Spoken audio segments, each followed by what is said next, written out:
আসসালামু আলাইকুম। আসসালামু আলাইকুম পক্ষ থেকে আপনাদেরকে সবাইকে স্বাগত জানাচ্ছি। এখনকার যে বিশেষ যে আপডেট সেটি হচ্ছে ব্লু ব্যাজ সংক্রান্ত। আপনারা জানেন যে অনেকের গাড়িতে ব্লু ব্যাজ থাকে, যারা বিশেষ করে শারীরিকভাবে অক্ষম বা বিভিন্ন রোগে আক্রান্ত তাদেরকে এই সুযোগ দেওয়া হয় গাড়িতে ব্লু ব্যাজ রাখার।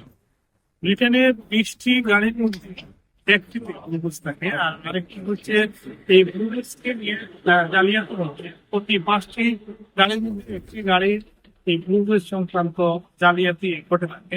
সেই নিউজটি আজকে বিভিন্ন সংবাদ মাধ্যমে আমরা দেখতে পেয়েছি, এবং একটি পরিসংখ্যানে যেটি বলা হয়েছে, আমি আপনাদেরকে যদি পড়ে শোনাই যে প্রথমেই বলবো যে ব্লুবেজ কারা এটি ইউজ করতে পারেন। কিন্তু এই সম্পর্কে বলা হয়েছে প্রতিবন্ধী বা স্বাস্থ্য সংস্থায় ভোগা ব্যক্তিদের দোকান বা সেবার জায়গার কাছে গাড়ি পার্কিং এর জন্য তাদেরকে এই সুবিধা দেওয়া হয়। আমরা অনেক সময় গাড়ি পার্কিং এ দেখে আলাদা করে তাদের জন্য রাখা হয়, বিশেষ করে ডিজেবল ব্যক্তি যারা, তাদের জন্য আলাদা করে রাখা হয়।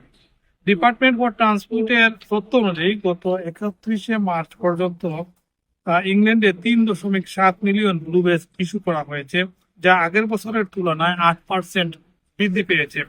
মোট জনসংখ্যার প্রায় 5.2% মানুষ এই সুবিধা ভোগ করে থাকেন।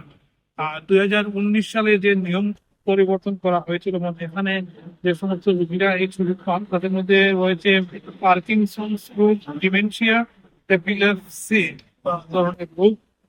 2024-2025 সালে দেওয়া পেজগুলোর মধ্যে 40%-এরও বেশি কোনো অতিরিক্ত মূল্য ছাড়াই সেটি নবায়ন করা হয়েছে।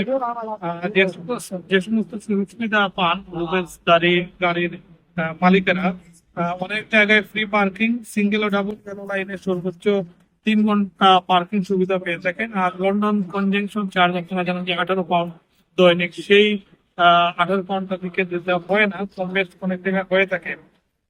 এই সুবিধা সবচেয়ে বেশি নিয়ে থাকেন নর্থ ইস্টে, এবং সবচেয়ে কম হচ্ছে লন্ডনে 3.5%। ব্যক্তিগতদের মধ্যে প্রায় 5টির মধ্যে একটি ফেসবুক ব্যবহারকারীর বাইরে অন্যকে ব্যবহার করে থাকেন। জালিয়াতির ধরনগুলো হচ্ছে পরিবারের সদস্যরা এটি অপব্যবহার করে থাকেন, বেজদারি মৃত্যুর পরও এটি ব্যবহার হয়ে থাকে, নকল বেজ চুরি করে বিক্রি। ন্যাশনাল ফ্রড অথরিটি এর পুরনো হিসাব অনুযায়ী 2021 সালে এই ধরনের জালিয়াতি বছরে প্রায় 46 মিলিয়ন পাউন্ড ক্ষতি হয়েছে। আর সম্প্রতি যে কয়েকটি প্রয়োজনকে শাস্তি দেওয়া হয়েছে, তার মধ্যে ক্রয়ডন কাউন্সিল 60 জনকে 6,000 পাউন্ড জরিমানা করেছে, বার্কিন এন্ড ডেগেনাম কাউন্সিল 8 জনকে দোষী সাব্যস্ত করেছে। এই ছিল ব্লুবেজ নিয়ে আপডেট।